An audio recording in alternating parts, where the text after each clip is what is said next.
¿Cómo estás hablando? Los frijoles que hubo. No, que están. Estos frijoles están buenos, perro. Perro, vos me das comida de verdad, va, perro. Mire, este maje me trajo frijoles fritos, tajaditas. Y esta de aquí es.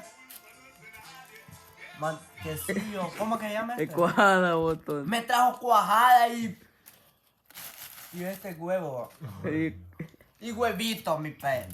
Me pagó bien este maje, me trajo una pija con tajadita frita de plátano maduro y una Coca-Cola que tiene como 6 días de estar ahí, entonces la tomo como café, está caliente.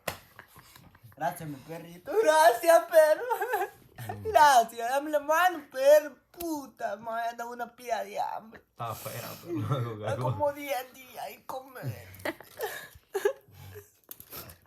me dañó la comida de Coca-Cola.